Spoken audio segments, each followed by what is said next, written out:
Ini bukan ceramah, ini perjalanan batin. Ini sebuah pengingat diri.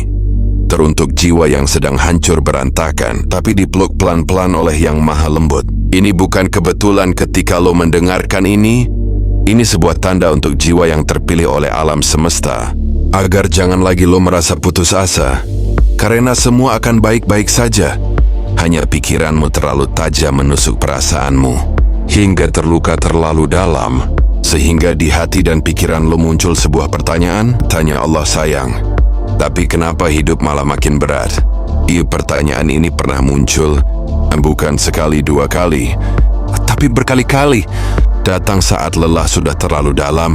Dan air mata nggak bisa lagi ditahan. Bukan karena kehilangan iman, tapi karena hari yang sedang luka. Dan nggak tahu harus mengadu ke siapa lagi. Ada masa dalam hidup di mana seseorang tetap menunaikan kewajibannya. Salat 5 waktu, puasa, zikir. Tapi jiwanya kosong.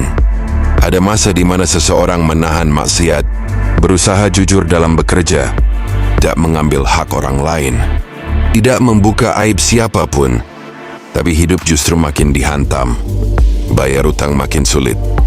Orang tua sakit, anak butuh biaya, pasangan mulai renggang, pikiran gak berhenti nyari solusi. Tapi semua pintu serasa tertutup.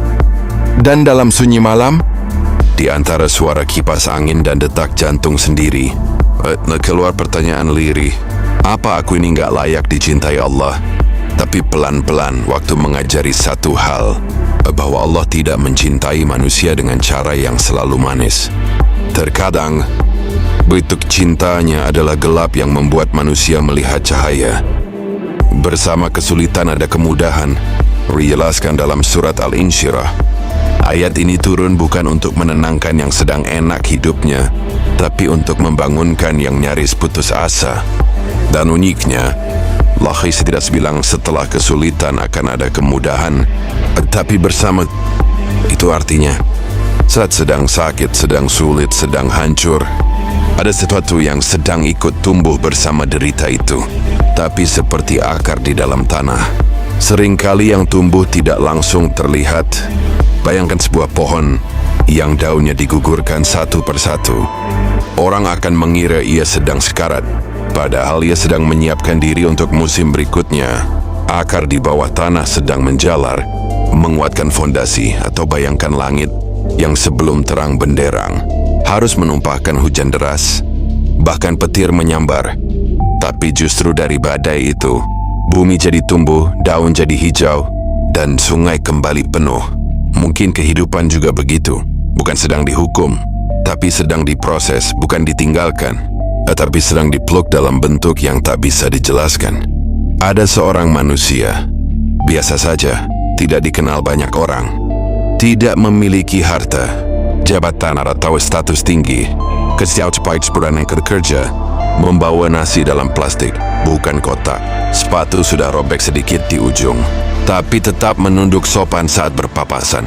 Satu hal yang membuatnya bertahan, ia yakin Allah tidak tidur, tapi cobaan datang tanpa jeda. Benar harus operasi, anaknya demam tak turun, tagihan listrik menumpuk, gajinya telat, dan teman kerjanya mulai menjauh.